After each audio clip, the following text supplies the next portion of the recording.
And what the drivers say they fear most of all is a head-on collision with a blind tube mare. Personally, I think the management should round him up. Get rid of him. What's up, YouTube? Hello, I'm doing part 3 now of Stewart Lee, stand-up comedian. It's very good. I thought it was an hour and 45 minutes, but I've just realised that I recorded other stuff after it.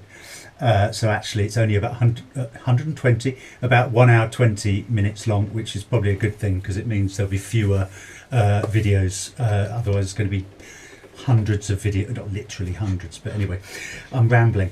Right, good. Let's dive right in to part 3. So it'll just look like a 60-minute stream of uninterrupted success.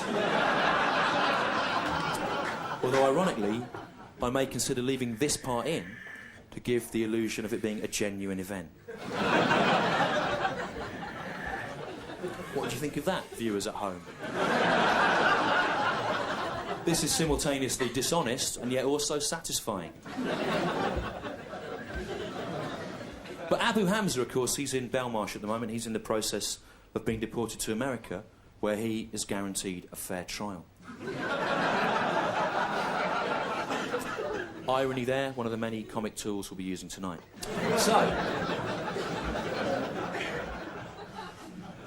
I was driving past the Finsbury Park Mosque on the 9th of December, the day after the 9th of November, and it was all kicking off outside. There's Muslim demonstrators on one side of the street complaining about the reprisals they've suffered, police in the middle trying to keep order, and on the other side of the Seven Sisters Road, British National Party members standing near the Arsenal shop, their spiritual home. And they're shouting out, "Send them back! Send the Muslims back to where they came from." Bradford, Wood Green, Leeds, Liverpool, Manchester, Birmingham, and other British industrial cities which required cheap labour in the 1960s and 70s.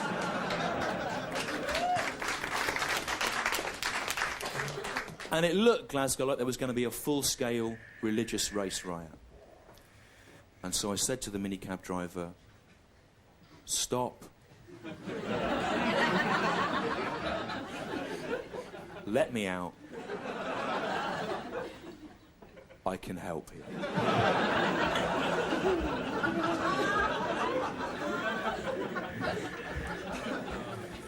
And I got out of the minicab, I pushed through the British National Party blokes, I pushed through the police line, I pushed through the Muslim demonstrators, I ran into the mosque, some guy tried to get me to take my shoes off, I don't know what it was about, there wasn't time, I carried on through. It was a nice, hospitable gesture, but it was ill-timed. And I ran up the prayer tower to the minaret, where the call to prayer is broadcast out to the faithful of North London. And I snatched the little microphone out of the stand there, and I pulled down my underpants, and I shoved it up my anus. And with a concerted effort of mental and physical willpower, I farted into it. But on that occasion, it didn't really help. In fact, some eyewitnesses to the ensuing carnage were subsequently to suggest that it may have made the situation worse.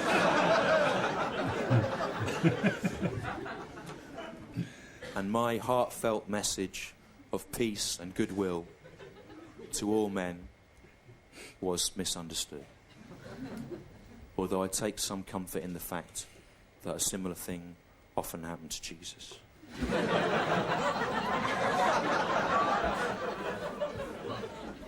I'm not saying that I am Jesus. That's for you to think about at home. But if I was him, this is the kind of place I would come, isn't it? A simple, humble place, not the Glasgow Empire. I would come here. But I'm not saying I am Jesus. Not in the current climate.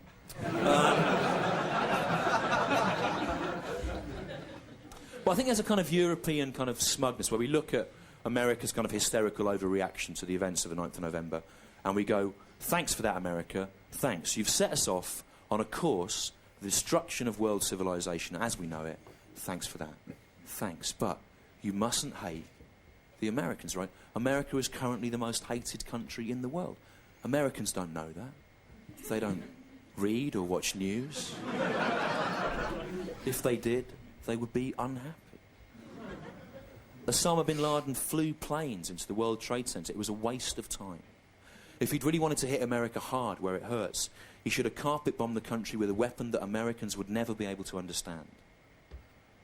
World Geography examination papers. Shops which don't have the word barn in their name. And the metaphysical concept of shame.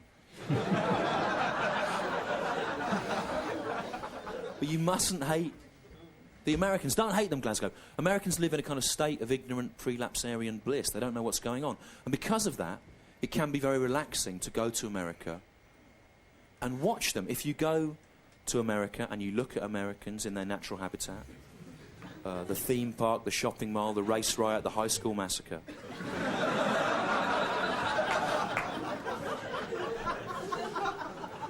And you watch them walking around, looking at colours and shapes and lights and words, sometimes imagining what the words might mean. It's very relaxing, guys. It's like watching carp in a pond in a stately home. Their mouths opening and closing. It's charming. But you mustn't hate the Americans. They're not a naturally curious people. Most Americans do not own passports. They're not a naturally curious people. If you were to lock an American for 60 years in an empty underground bunker which contained nothing except a woolly tea cosy, the American would not even be curious enough to be tempted to see if the tea cosy would make a serviceable hat.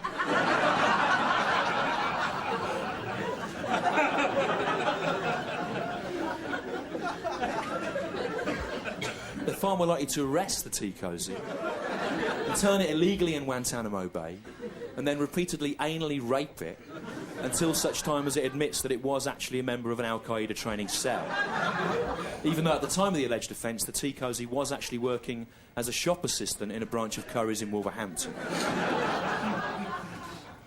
Some laughs there, other people a bit confused. What's he talking about, right? OK, well, again, that's a kind of bit of satire of the fact that some of the British citizens held in Guantanamo Bay were tortured into saying that they'd been in Al-Qaeda camps, even though at the time they were supposed to be there, they were actually working as shop assistants in a branch of Curry's in Wolverhampton.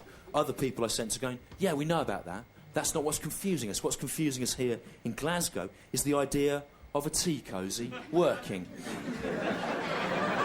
as a shop assistant in a branch of Curry's. How could that possibly work? And again, Glasgow, I say to you, I don't know how that would work. But what I say to you is, could a tea cosy working as a shop assistant in a branch of Curry's actually be any less effective than some of the people currently employed there?